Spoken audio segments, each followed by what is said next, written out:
On November 26, 1930, a story was published on the front page of the Maiden Daily Journal newspaper in Canada with the title, "Village of the Dead."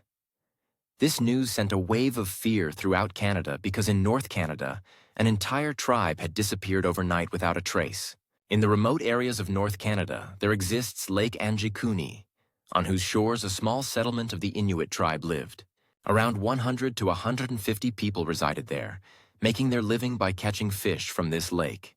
This is an area of North Canada where only a few thousand people live across hundreds of thousands of square kilometers, primarily due to the harsh weather conditions. Besides fishing in Lake Anjikuni, hunting of other animals also takes place in the surrounding area, and many hunters frequently visit here. The night everything changed. It was an extremely cold day in November 1930 when a hunter named Joe LaBelle came to this area for hunting. Joe was not new to these lands. He had spent more than 20 years of his life wandering through the frozen wilderness of northern Canada, tracking caribou, trapping foxes, and surviving in conditions that would kill an ordinary man within hours. His face was weathered like old leather, carved by countless winters, and his eyes had seen things in this wilderness that most people could never imagine.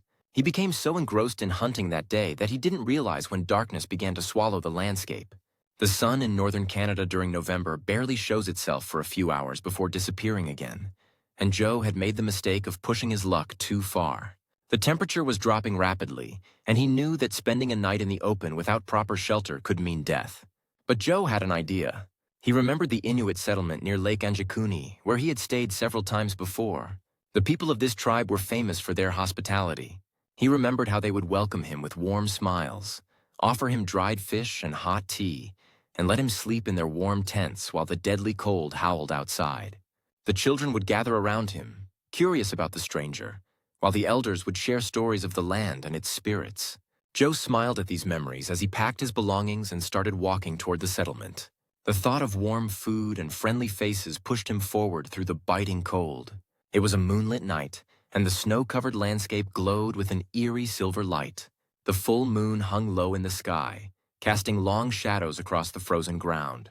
Under normal circumstances, Joe would have appreciated this beauty, but tonight something felt different. There was a heaviness in the air, a feeling he couldn't quite explain.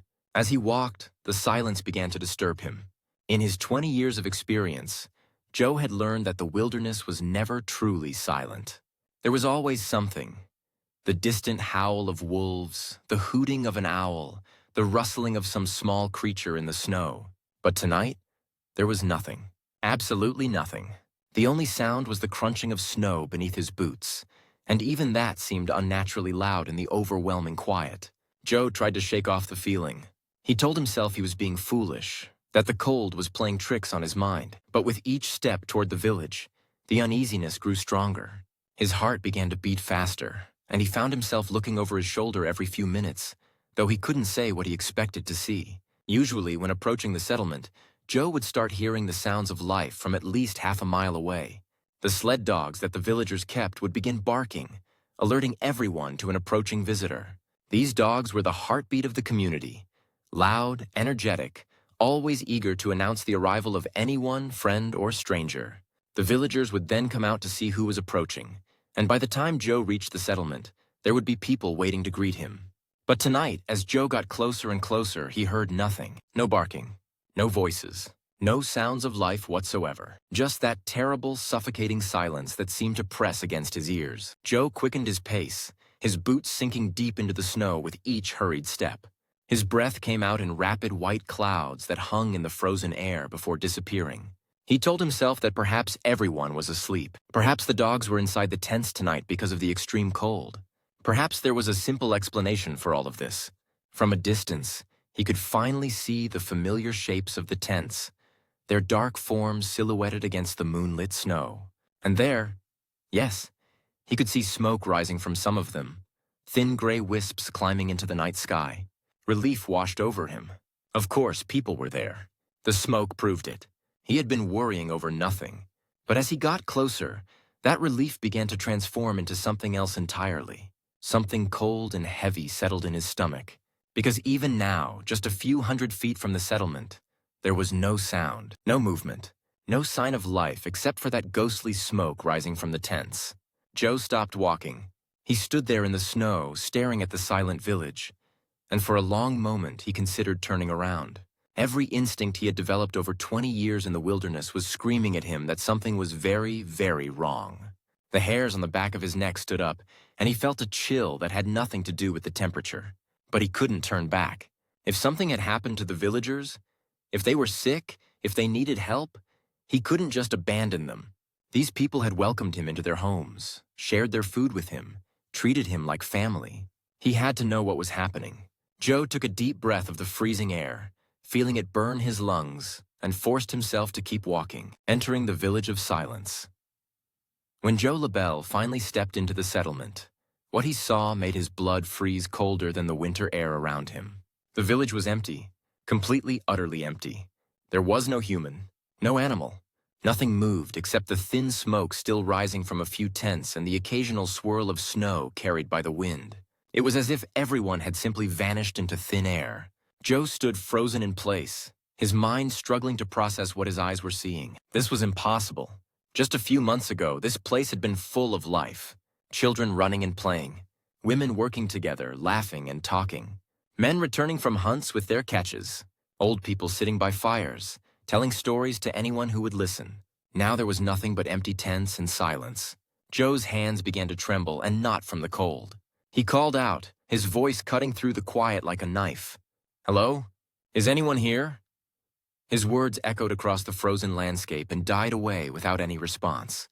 The silence that followed seemed even deeper, even more oppressive than before. He called out again, louder this time, almost shouting. "Hello? Can anyone hear me?" Nothing. Not a single voice answered. Not a single dog barked. Fighting back the fear that was rising in his chest, Joe forced himself to move forward. He approached the nearest tent, a structure made of animal skins stretched over wooden poles, designed to withstand the brutal northern winters. Smoke was rising from the opening at the top, which meant there should be a fire burning inside, which meant there should be people. Joe pulled back the entrance flap and looked inside. The tent was empty, but that wasn't what made his heart stop. What made his heart stop was what he saw inside. A fire pit sat in the center of the tent, with the remains of a fire still glowing faintly, giving off that thin smoke he had seen from outside.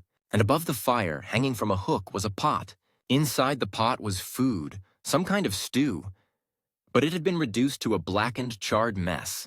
The smell of burnt meat and vegetables filled the tent, acrid and unpleasant. Someone had been cooking dinner. Someone had put that pot over the fire, intending to eat, and then they had simply left, without eating, without taking the pot off the fire, without even putting out the flames. Joe's mind raced. What could make someone abandon their cooking like that? What could be so urgent, so terrifying, that they wouldn't even take a moment to remove a pot from the fire? He backed out of the tent and moved to the next one. His movements were faster now, more urgent. He needed to understand what had happened here. He needed to find someone, anyone, who could explain this nightmare. The second tent was the same as the first. Empty. A small fire burning low. Signs of interrupted life everywhere. In this tent, Joe found something that disturbed him even more than the burned food.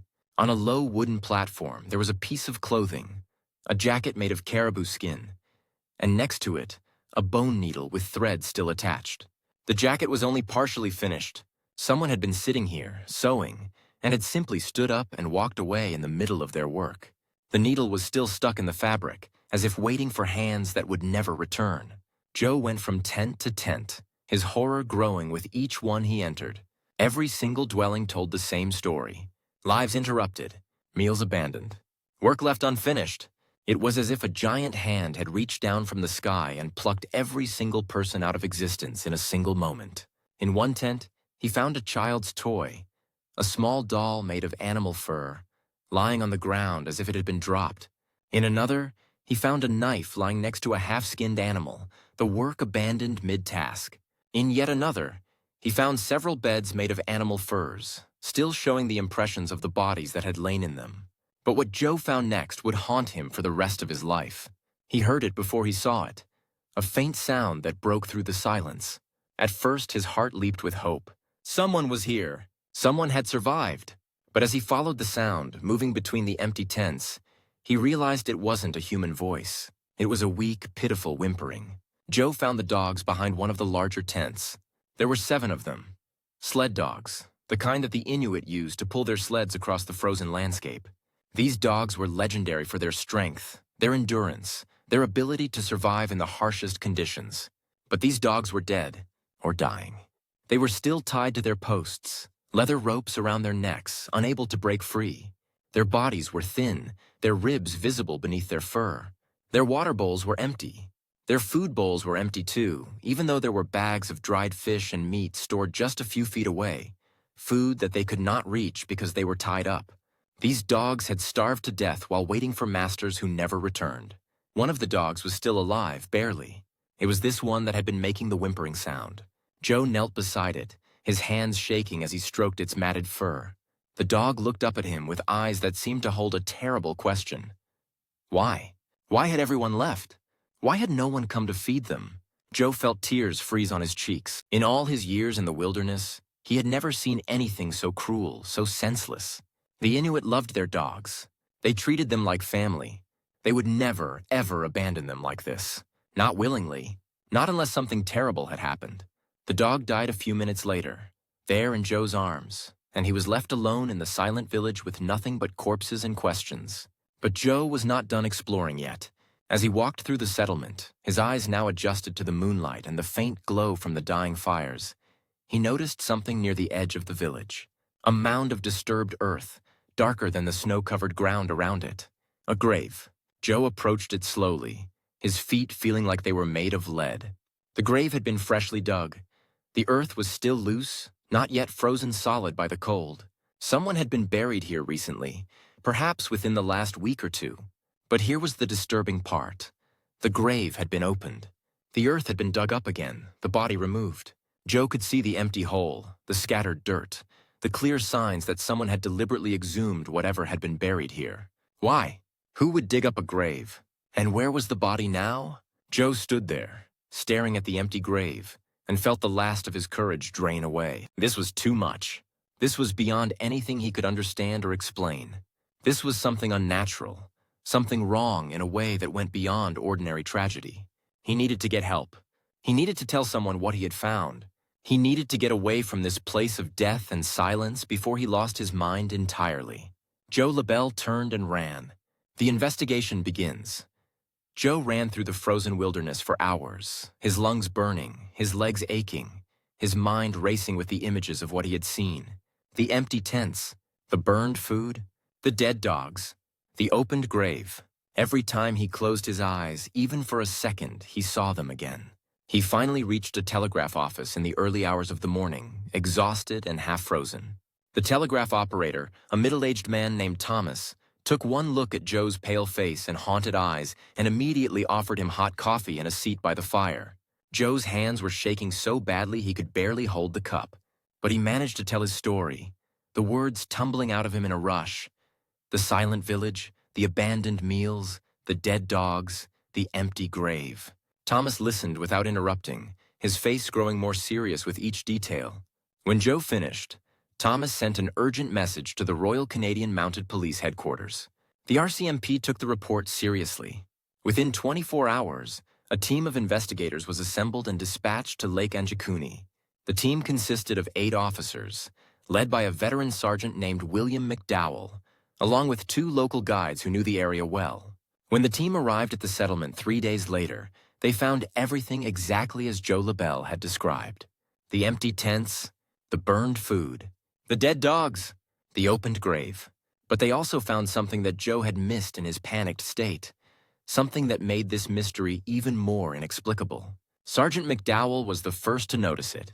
He had been walking around the perimeter of the village, looking for tracks, for any sign of which direction the villagers might have gone. And that's when he realized the terrible truth. There were no footprints.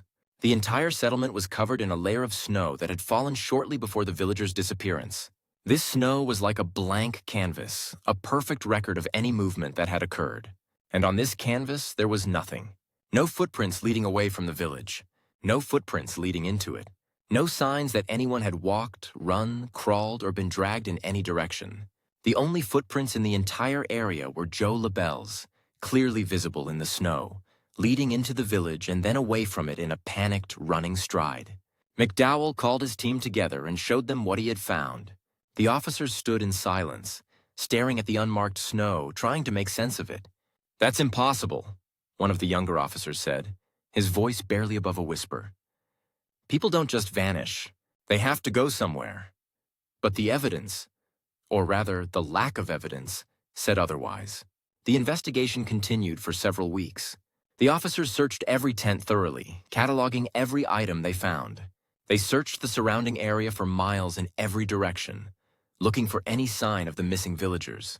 They interviewed hunters and trappers who worked in the region, asking if anyone had seen anything unusual. They found nothing. The lake itself was thoroughly examined. The surface was frozen solid, covered with a thick layer of ice that showed no signs of having been broken. If someone had fallen through the ice, or if bodies had been dumped in the lake, there would have been some evidence: cracks, holes, disturbances in the ice cover. But there was nothing. The villagers' boats and kayaks were all accounted for, pulled up on shore and stored for the winter as was customary. No one had used them to leave by water. The investigation team tried to establish a timeline. Based on the condition of the fires, the burned food, and the state of the dogs' bodies, they estimated that the villagers had disappeared approximately 8 to 10 days before Joe LaBelle's arrival. This meant they had vanished sometime in early November when the snow had already begun to fall. But if they had left during a snowfall, their tracks would have been covered, which might explain why there were no footprints. However, this theory had a fatal flaw: the dogs. If the villagers had left voluntarily, they would have taken their dogs. These animals were essential for survival in the Arctic. No Inuit would willingly leave without them. And then there was the matter of the grave. The opened grave remained one of the most disturbing aspects of the case. The police determined that someone had been buried there recently. The grave was only a few weeks old at most. But who had dug it up? And why? And where was the body now? Some officers speculated that animals might have dug up the grave looking for food. But the excavation was too neat, too deliberate to be the work of animals. This had been done by human hands, with tools. After 3 months of investigation, Sergeant McDowell filed his final report. The conclusion was devastating in its simplicity. The fate of the inhabitants of the Lake Anjikuni settlement remains unknown.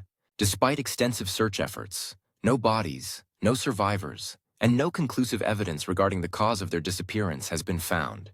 The case is hereby classified as unsolved. The file was closed, but the mystery was far from over. Theories and explanations. In the decades that followed, many theories were proposed to explain what happened at Lake Anjikuni. Some were logical and grounded in reality. Others ventured into the realm of the fantastic. None of them could fully account for all the strange circumstances of the case. Theory 1. Mass migration. The simplest explanation was that the villagers had simply left, perhaps because of a shortage of food, or a conflict with another tribe, or some other practical reason. Mass migrations were not unheard of among the Inuit people, who were nomadic by nature and often moved their settlements in response to changing conditions. But this theory failed to explain several key facts. Why would they leave so suddenly without even taking time to finish their meals? Why would they abandon their dogs, which were essential for survival? Why were there no footprints in the snow? And where did they go? No neighboring settlement reported their arrival, and no sign of them was ever found anywhere else. Theory 2. Disease or epidemic. Another possibility was that some kind of disease had swept through the village, killing everyone. Epidemics were tragically common among indigenous populations during this era, as they had little resistance to diseases introduced by European settlers. But if everyone had died of disease, where were the bodies? 100 bodies don't simply vanish, and the evidence suggested a sudden departure, not a gradual dying off. The food was still cooking. The sewing was still in progress. Whatever happened, it happened quickly. Theory 3. Attack by animals or hostile humans. Some theorized that the village had been attacked, either by a large group of predators such as wolves or polar bears, or by hostile humans from another tribe. But an attack of such magnitude would have left evidence. There would have been blood, signs of struggle, damaged property, bodies or body parts. The police found none of these things. The village was eerily intact, as if everyone had simply stood up and walked away. Theory 4. Environmental disaster. Could some kind of environmental event have forced the villagers to flee suddenly? A crack in the ice, perhaps? Or a threat of flooding? An avalanche? But there was no evidence of any such event. The ice on the lake was solid and unbroken. There were no signs of flooding or avalanche activity in the area, and even if there had been such a threat, it wouldn't explain why the villagers left without their dogs, their boats, their supplies. Theory 5. The alien abduction. Theory in 1984, 54 years after the disappearance, two writers named Frank Edwards and Rupert Gould published articles suggesting a more extraordinary explanation. According to their account, a hunter and his two sons who lived near Lake Anjikuni had reported seeing strange lights in the sky around the time of the disappearance. These lights, they said, were unlike anything they had ever seen. Bright, colorful, and moving in ways that no normal aircraft could move. The implication was clear. The villagers had been taken by something not of this earth. This theory captured the public imagination and has remained popular in certain circles to this day. But it has significant problems. There is no verified record of the hunter and his sons, or their testimony about strange lights. The story appears to have originated entirely with the 1984 articles, more than 50 years after the fact. And of course, there is no scientific evidence that alien spacecraft have ever visited Earth, let alone abducted entire villages. Theory 6. Government cover-up. Some researchers have suggested that the Canadian government knows more about this case than it has revealed. They point to the fact that the original police files have never been made public, and that officials have consistently refused to comment on the case. Could there have been some kind of secret military experiment in the area? Could the government have relocated the villagers for some reason and then covered it up? These questions have never been answered, and the Canadian government has neither confirmed nor denied any involvement. Theory 7. Supernatural explanations. Among the Inuit people, there are ancient legends of spirits and supernatural beings that inhabit the frozen north.